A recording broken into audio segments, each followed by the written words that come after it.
Good morning, everybody. Welcome to our morning with Nick Bruel and Pete. This is Pete. Say hey, Pete. Pete's really excited because he loves books about kitties, and our books today are all about kitties.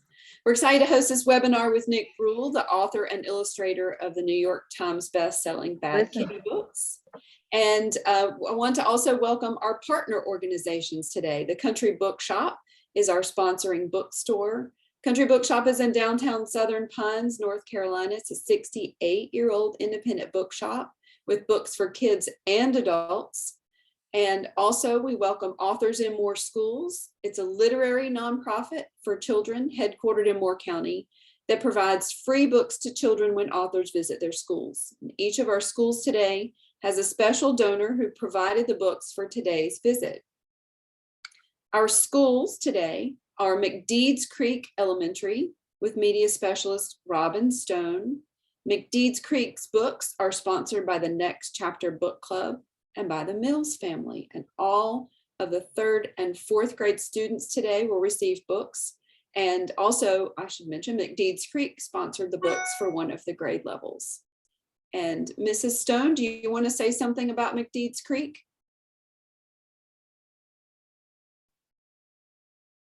Yes, ma'am. We are so happy to be here, and all of our students are so excited. I delivered books this morning, and they are just on top of the world. We have one 4th grade young lady. Her name is Kieran, and she came to us as an English language learner last year, and I'm happy to say she was so excited last night she couldn't sleep, and Bad Kitty books are her very favorite. Yay! And we're so glad we have them for her. Thank you. Welcome McDeeds Creek and welcome Mrs. Stone. Our second school is West End Elementary. The media specialist there is Heather Bridges. I know that all of the West End kids are together in the gymnasium, so good morning, West End. West End Elementary's books are provided with a grant from Sharon Reed, and their sticker says it all. Their sticker says, "For the love of books." So we appreciate your sponsorship of those books, Mrs. Reed.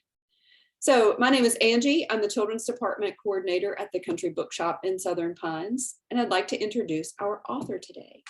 Our author is Nick Bruel. We think this is the 4th time Nick has done events with the Country Bookshop. One time he drove himself all the way here from Florida when we were in the midst of a snowstorm, sat in the bookshop and signed every copy of the book so the kids were able to get their books anyway. Then we did an event the next year in the store, and then now this is our 2nd year of doing virtual events. So we want to say thank you to Nick for his continued friendship with the Country Bookshop. Nick is the author of the Bad Kitty series, which are now picture books, chapter books, and graphic novels. The new book today is Bad Kitty Gets a Phone, and it's a graphic novel. Nick is a freelance illustrator and a cartoonist who also used to work in a bookstore. And during his downtime, Nick collects Pez dispensers. I thought it would be fun to show you some of the Pez dispensers that I have. So, who's this guy? Taz. I have Miss Piggy. I have Daffy. I have Kermit.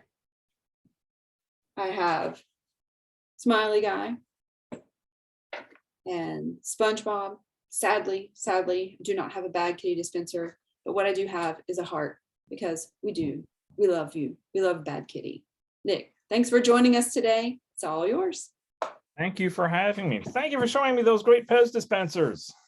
I always love to see people and Pez together.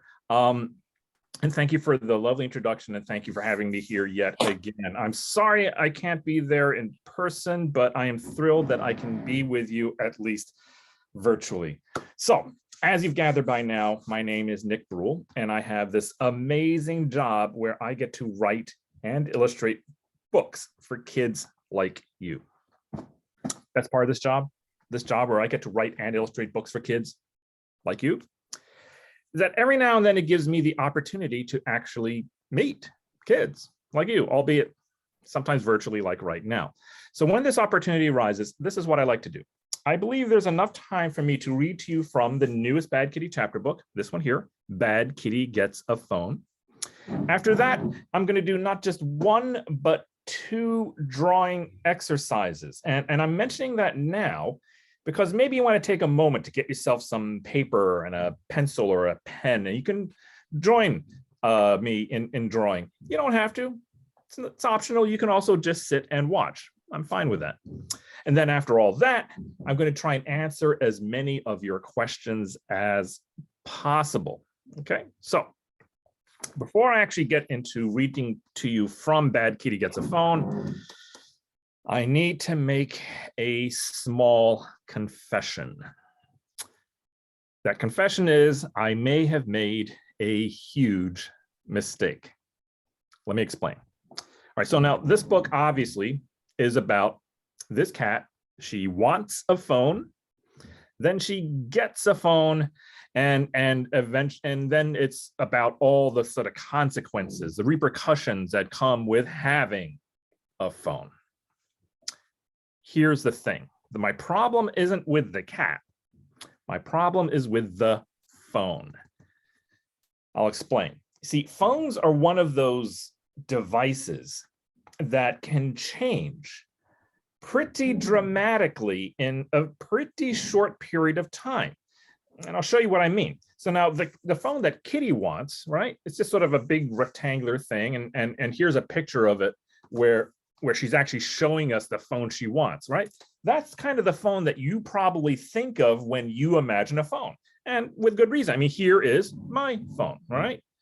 That's my phone with all the apps and that sort of thing. But phones didn't always look like this. And actually, they only started looking like this pretty recently. I'll show you. This was my phone only about 7 or 8 years ago, right? Really different from my current phone, right? I mean, this phone is pretty much all one screen, no buttons. This phone, tiny screen, lots of buttons. In fact, this phone opened up like that, and yeah, lots and lots of more buttons, which I kind of liked about it. Because my new phone, my current phone, it can do everything. It can take pictures. It can take videos.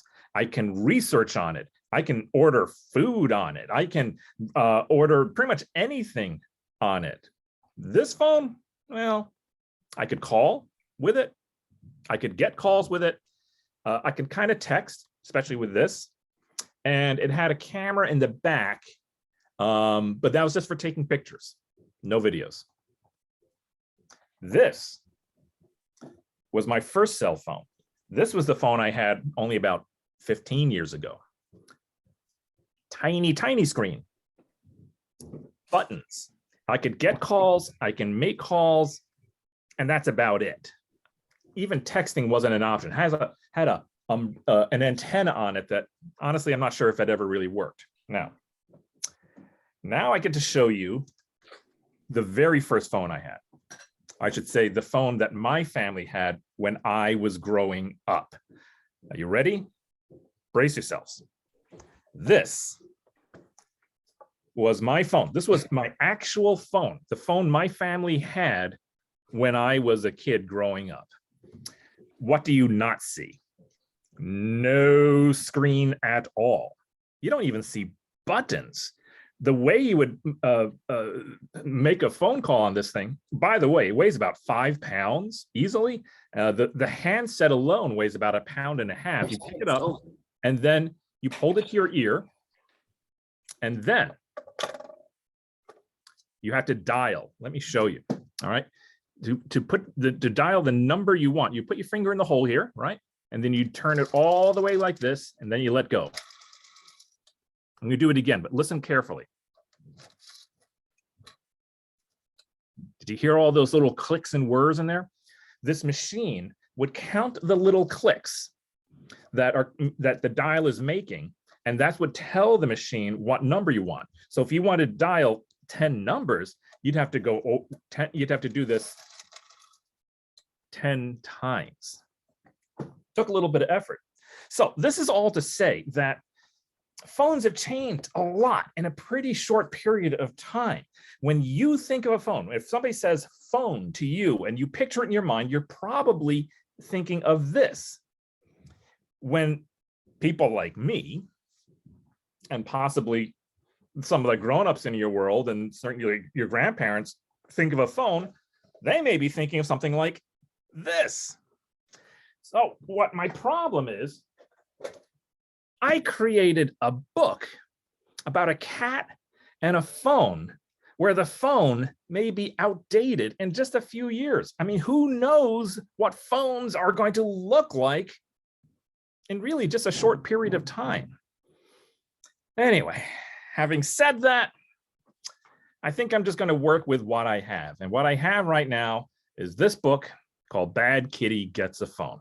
And what I'm going to read to you from is not the beginning of the book where she wants the phone. I'm not going to read to you the next section where she gets the phone. I'm going to read to you a little section where she already has the phone and has to deal with the responsibility of having a phone. So I'm now going to switch over to my handy dandy fancy schmancy document camera to read to you from Bad Kitty Gets a Phone. Chapter 6, ViewTube. Kitty, you've been on your phone all morning. And this is after you were on it all day yesterday and the day before. I certainly hope you're not playing inappropriate games or getting into trouble on social media again. What are you doing? Have you really been playing that feather tap game all this time? Puh, says Kitty. This isn't feather tap. Oh, you're watching YouTube videos. Well, I guess that's innocent enough.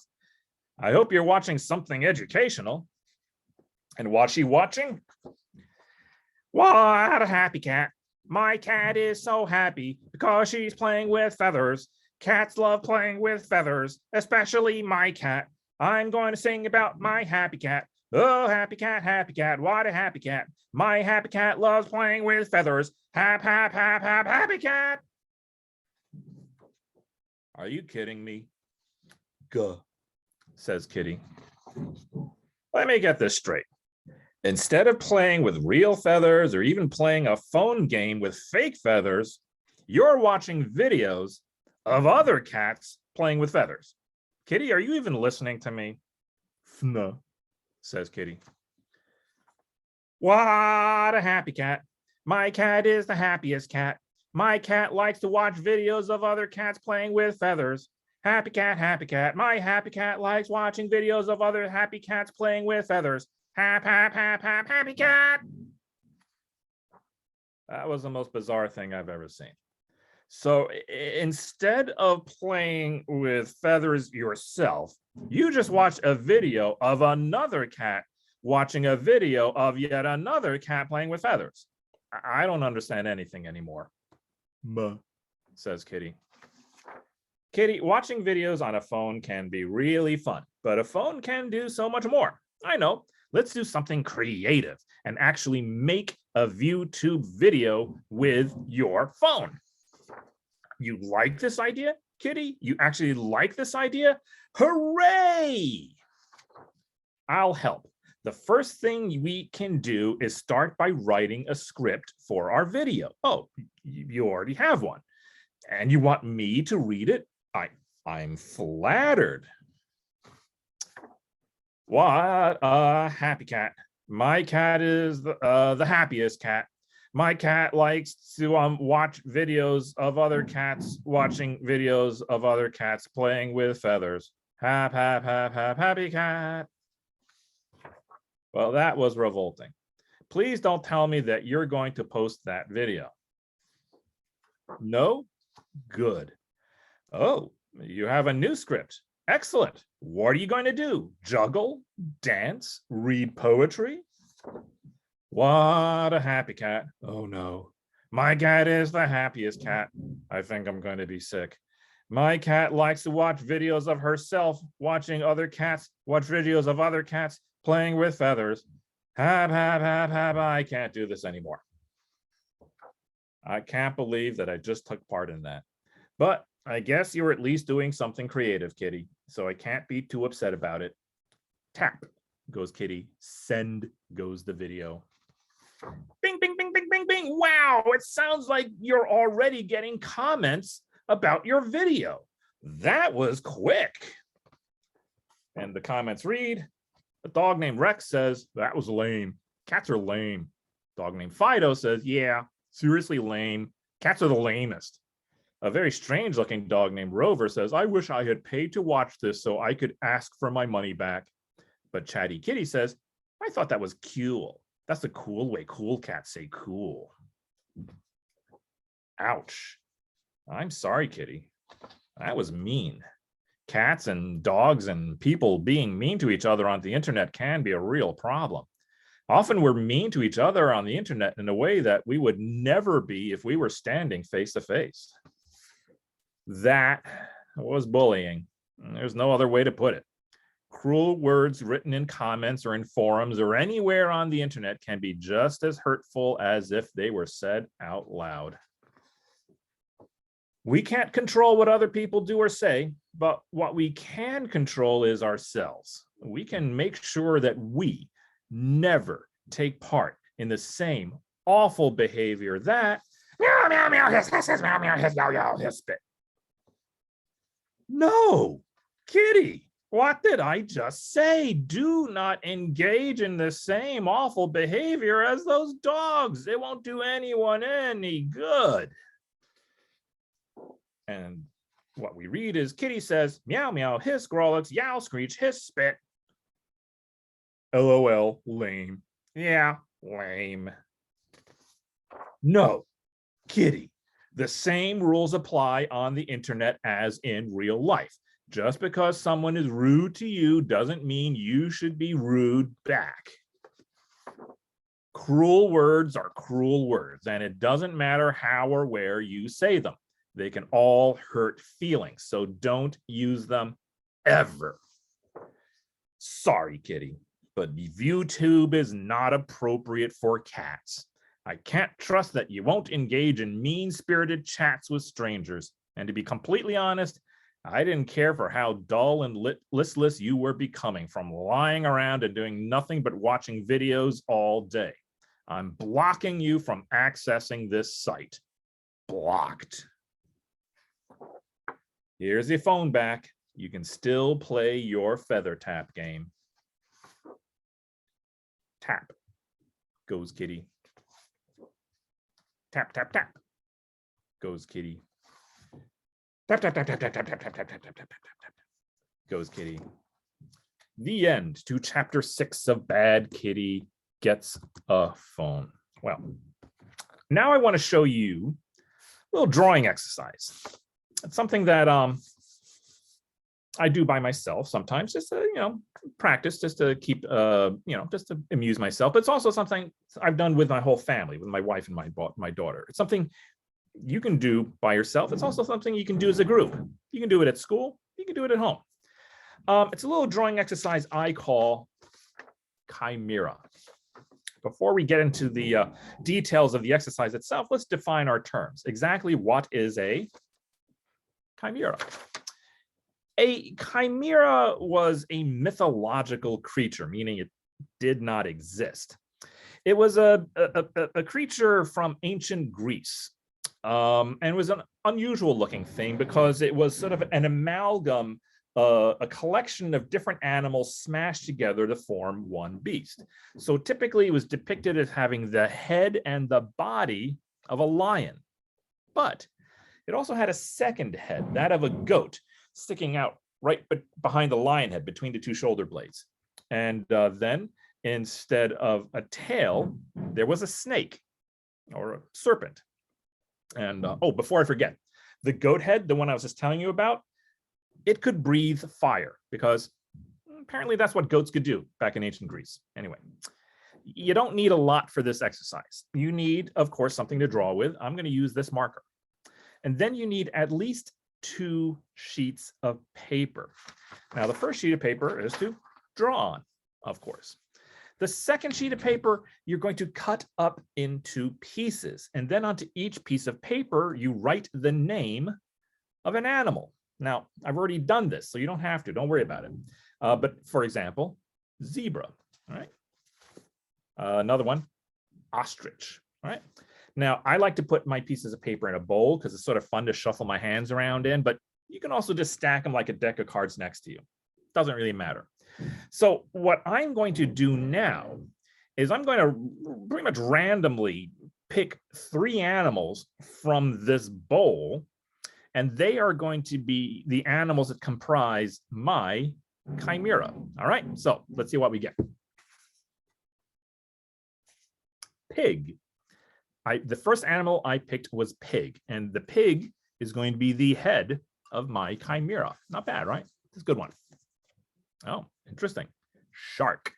The shark is going to be the body of my chimera.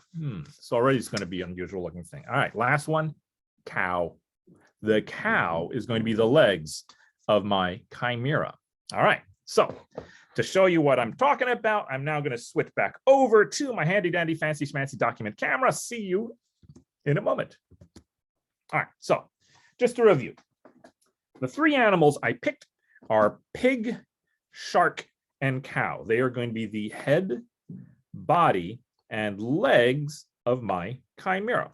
I've got it committed to memory, so I'm just going to set these aside for now. All right, do you remember the first animal I picked?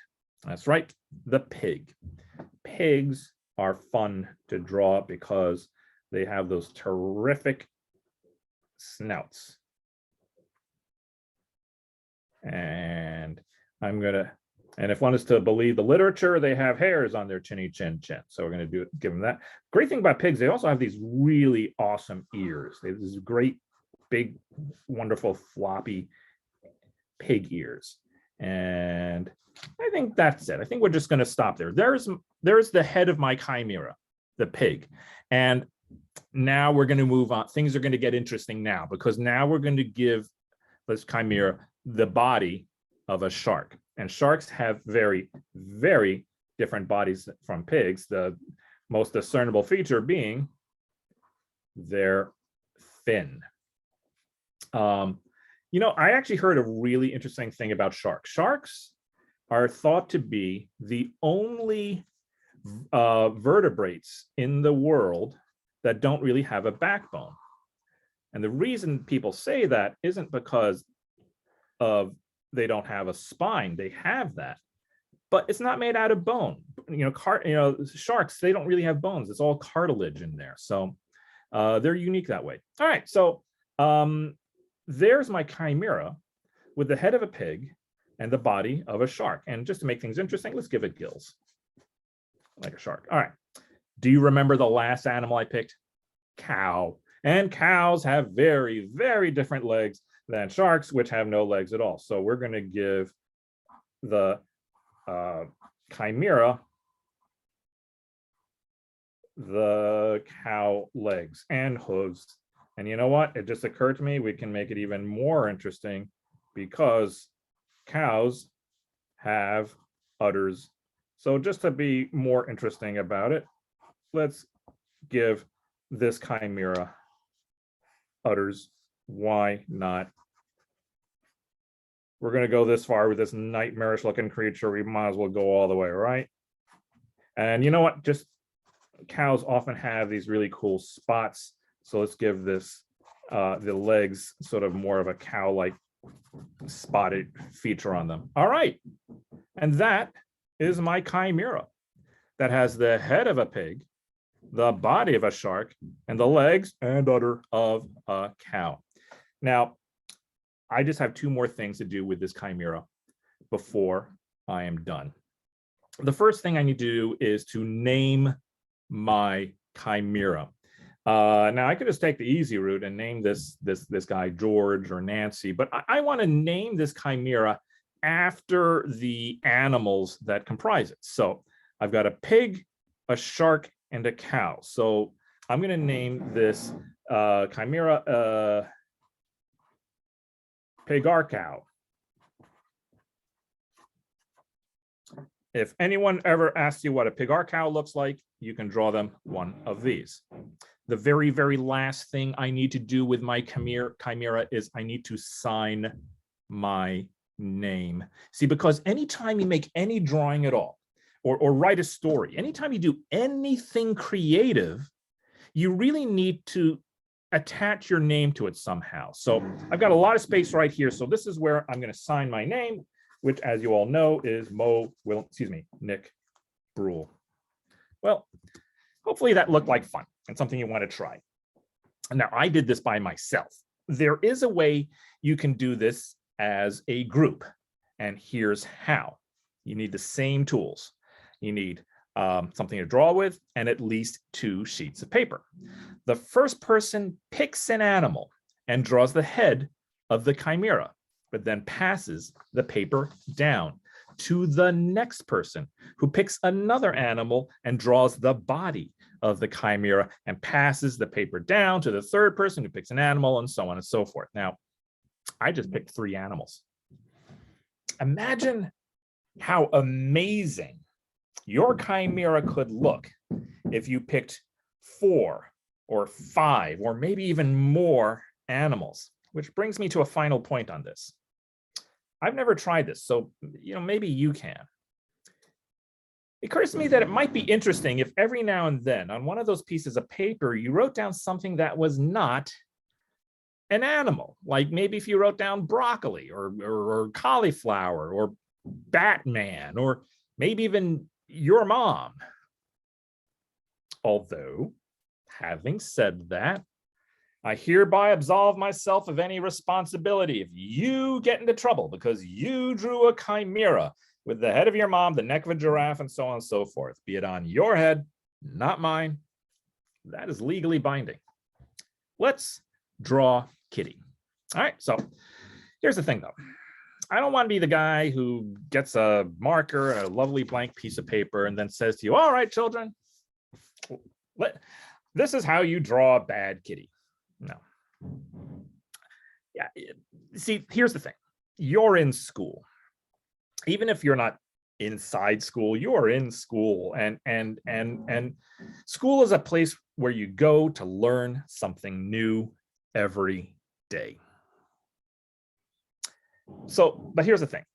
The most you're going to learn from watching me draw bad kitty is how I draw cats, not even necessarily how you would draw your own cats.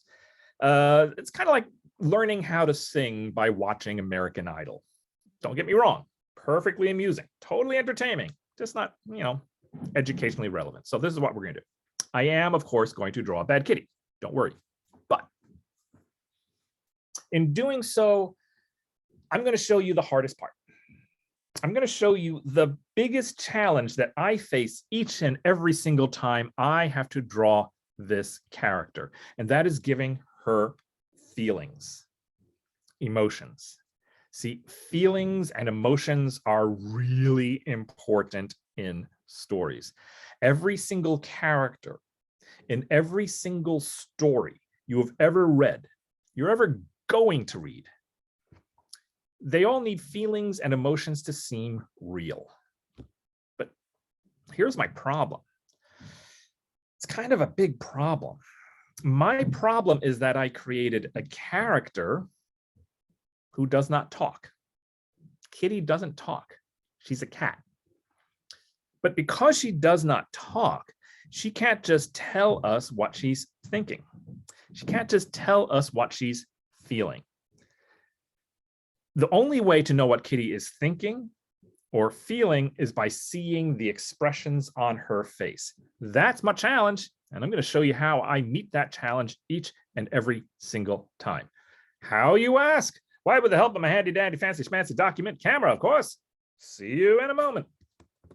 All right, so I've got my paper, got my marker. Let's draw Kitty. So when I'm drawing Kitty, I always start in the middle of her face with that part of the body called the elbow. Wait, hold on. That doesn't sound right. I need to review. Hold on. Head, shoulders, knees and toes, knees and toes. Head, shoulders, knees and toes, and eyes and ears and mouth and nose. That's her nose. I knew that. Sorry, got distracted. All right, so below her nose, I'm going to draw her mouth. All right. Next, I'm going to draw these two circles. And these two circles, of course, are her pancreas. Hold on, that doesn't sound right. Head, shoulders, knees and toes, knees and toes. Head, shoulders, knees and toes, knees and toes, and eyes, eyes, eyes. Those are her eyes. I knew that. Sorry, got distracted again. Now, above her eyes, I'm going to draw these four hairy deals. Next, come her ears. Now, my research shows that all cats have 2 ears. So I always give Kitty 2 ears, if only for the sake of scientific authenticity. You ever run across a cat that has more or less than 2 ears? Medical attention might be necessary. Now, next came the whiskery deals. And you'll notice that I made the 2 in the middle a little longer than the others, just sort of balances her head. I'm going to close off with her skinny neck, shoulders, and that little tuft of white fur on her chest. And that's Kitty. Hi, Kitty. But I'm not really done yet. You see, because I call this blank-faced Kitty. She doesn't really have an expression, at least not yet. You can't really look at this face and know for sure what she's thinking. You certainly cannot look at this face and know for sure what she's feeling. That is about to change, because with a single stroke of this marker, I'm going to turn this blank expressionless Kitty into annoyed Kitty. This is going to happen quickly, so pay attention. Here we go. No expression, annoyed. In case you missed it the first time. No expression, annoyed. No expression, annoyed. You see, the smallest detail can make a huge difference. It's knowing where to put that detail. That's my challenge. To further illustrate this point, literally, I'm going to do this 3 more times. But to save time, I'm not going to bother drawing her whole head. I don't need to draw her ears or her hair, the neck, or so on and so forth. I'm going to focus on the important parts of her face. But you may have already noticed that I'm making those 2 circles, her eyes, I'm making them a little bit bigger than I did that first time. And doing it 3 times. Okay, so I have 3 kitty faces. They're pretty much the same, right? They're pretty much identical, but they're also obviously incomplete. Something is clearly missing. Well, by the time I am finished, this first one is going to be surprised kitty. All right. This next one is going to be crazy kitty. And this last one down here is going to be adorable kitty. All right, you ready? Here we go. First things first, surprised kitty. 1, 2. That was easy, but check this out. This is my favorite part.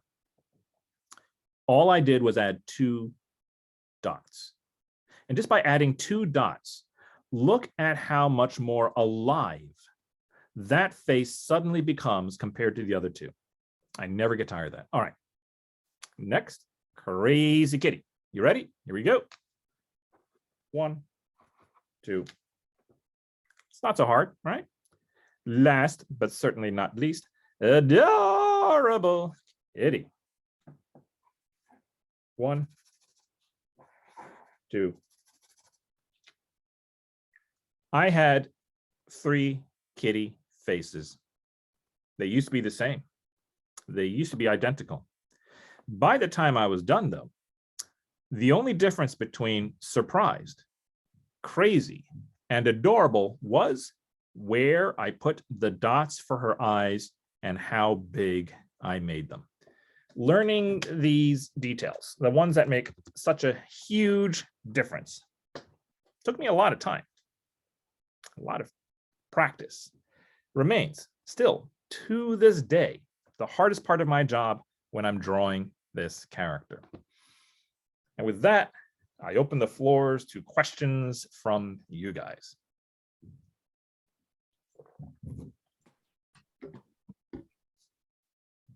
Okay, so we have some questions that were submitted ahead of time from West End Elementary. And while McDeeds Creek gets theirs ready and types them into the chat section, or if Mrs. Stone wants to pose them out loud, I'll put forward some of the ones from West End. So Ethan wants to know, you're an amazing author, you're an amazing illustrator. What do you do in your spare time?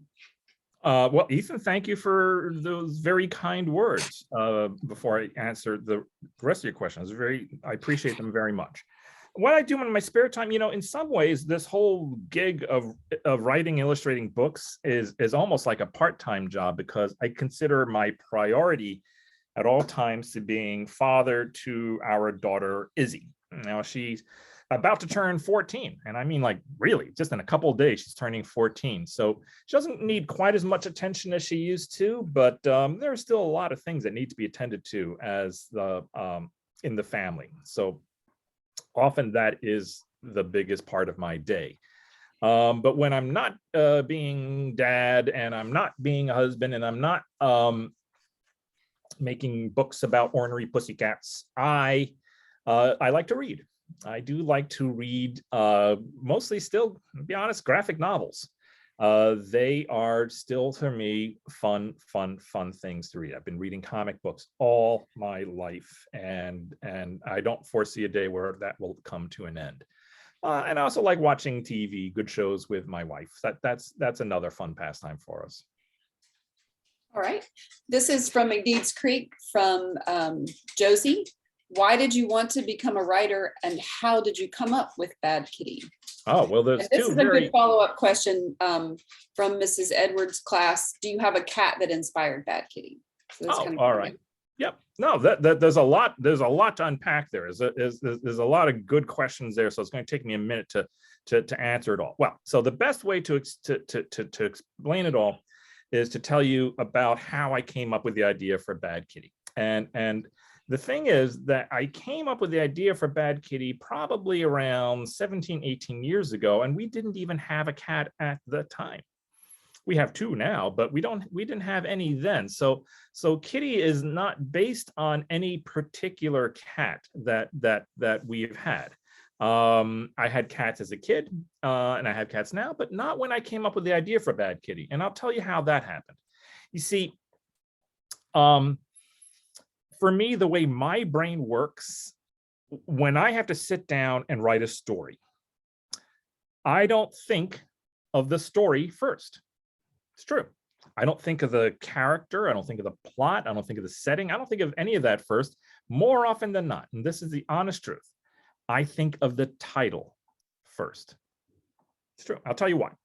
If you've ever tried to write a story, you might find that writing a story can be very difficult. But writing a title can be very simple, because a title can be just one, maybe two words. This is what happened. So about 17, 18 years ago, I decided to sit down with a big blank sheet of paper and a pen in my hand. And rather than write a story, I just wanted to think of titles I'd never seen before, titles I didn't think even existed. So that's what I did. I sat down, I wrote down title after title after title after title. And after a while, I wrote down some titles that I kind of liked and some that I didn't like so much. But then I wrote down this one title that I really liked, which was Bad Kitty. I loved that title. That's when I started asking myself questions. And the first question I had to ask myself was, okay, if I've got a story about a cat doing something bad, what does she do that is so bad? Well, I came up with so many ideas, I thought it would be interesting if I put them into alphabetical order. Okay. Then I had to ask myself the next important question, which was, why? Why would this cat do so many bad things?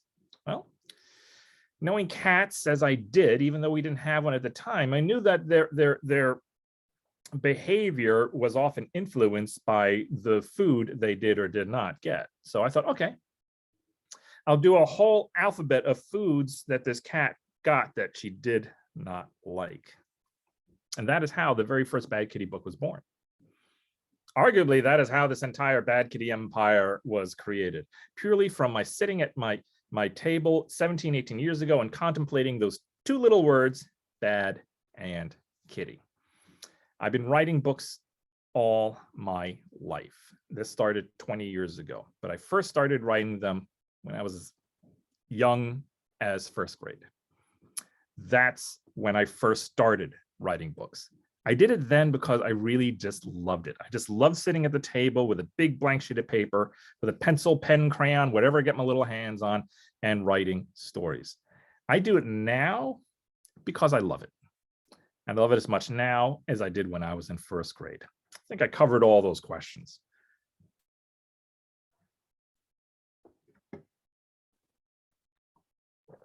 Unmute myself again. So these are kind of fun. We're talking about the books that you're writing now, but Kara wants to know how many books you wrote before you were. Sorry about that. Kara wants to know how many books you wrote before you were published, and kind of this goes along with that. How long have you been writing? I think you said you started writing in first grade, but how many did it take you to get Bad Kitty to be recognized? Well, before I was published, and Bad Kitty was actually my second book that was published. The first one was called Boing. It came out in 2004. It was about a baby kangaroo learning how to go boing. And it's an interesting question. How many books did I write before I was published? Now, I don't think I can give you a solid number. But it does go back to, I started writing stories and illustrating them when I was in first grade. But it's not like I did just then and I do it now. I've been doing it all this time. So I was writing and drawing stories in second grade. I was writing and drawing stories in third grade. I remember being in third grade, and my friends and we formed our own little comic book company where we would sit and we'd write these we would create our own superheroes and write these little stories about them. And they would, and basically make our own comic books. It was great. I was writing and drawing stories in fourth and fifth grade. And I remember being in fifth grade, and I wrote a whole series of stories called The Adventures of the Invisible Family. The great thing about writing a whole series of stories called The Adventures of the Invisible Family is that, as it turns out, an invisible family is very easy to draw. Mr. Invisible was just sort of shirt and pants and shoes, and Mrs. Invisible was this sort of house dress. The dog was invisible, so all I had to do was draw a dog collar that floated in midair.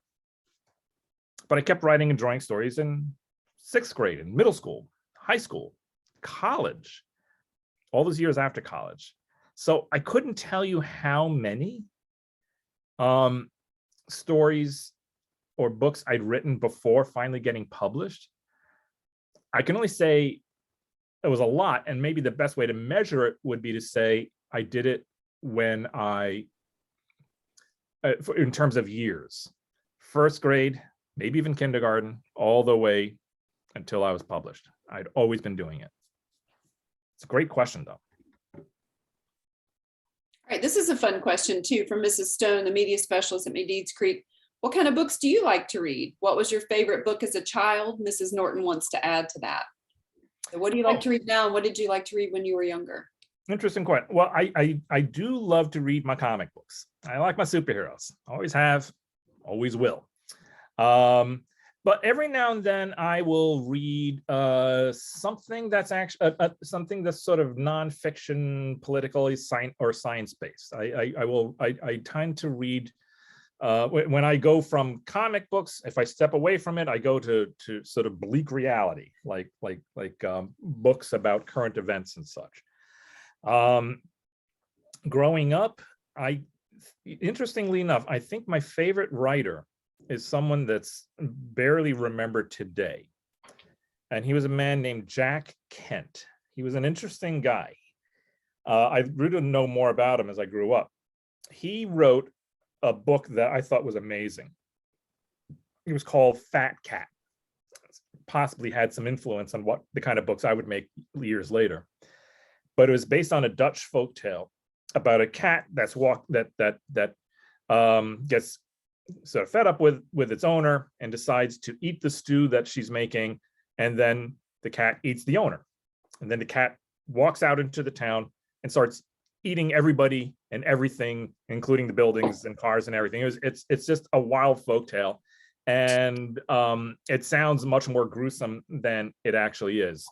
But Jack Kent wrote dozens of wonderful picture books that he illustrated himself, and he did so while he also had a comic strip in the newspapers called King Aru, about a little king and all these animals that he lived with.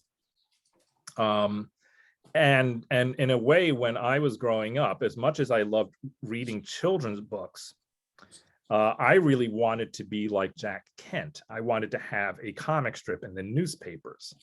So in many ways, it was his comic strip, King Aru, and all these other comic strips I was reading that I was trying to emulate even more than the picture books. But sometimes if you have an old enough library, there'll still be 2 or 3 Jack Kent books sitting around on the shelves there. So look for them if you have them.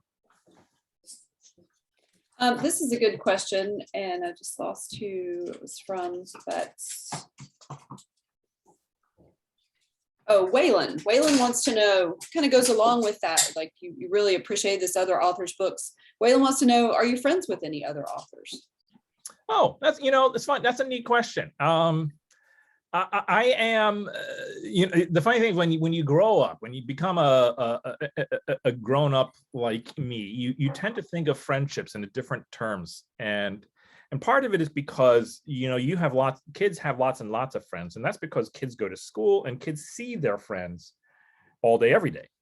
When you're grown up, it's less the case. I don't see the people that I admire most, the people I'm really close to. I don't see them except for actually pretty infrequently. So I will say that, yes, I do have several very good acquaintances, people who I get along with really well in this wonderful industry of children's books. People like Barbara McClintock come to mind. Jules Pfeiffer, who is, he just turned 92, and he is perhaps most famous for having illustrated The Phantom Toll Booth, but he also did a whole whole series of great picture books called Bark George, and he did he wrote some middle grade novels like The Man in the Ceiling, which is a must read, just wonderful. I'm very fond of Dan Gutman. He and I sort of run into each other every now and then at festivals and such, and we always have a nice chat. And he's been very supportive of my work, and I like to think I've been supportive of his work. So yeah, if you threw me some names, I'd say that I've probably met them at one point or another, but those are the 3 names that come immediately to mind when I think of people I'm closest to, and chances are there are more people that I just can't think of at the moment. All right, we'll make this be our last question. We got 3 different people that have asked it the same way. Nolan, Mrs. Pierce's class, want to know, will you write more books? And Liam specifically says, what will the next Bad Kitty book be? Oh, well, this is it's an excellent question to end on, right?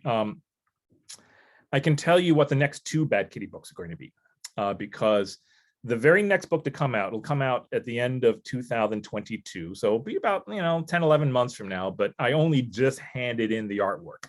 It's going to be called Bad Kitty Super Cat. So you remember my talking to you about how much I love to read comics and superheroes? Well, I'm finally putting all of that to practice. So Bad Kitty Super Cat will be my book about both superheroes and play dates.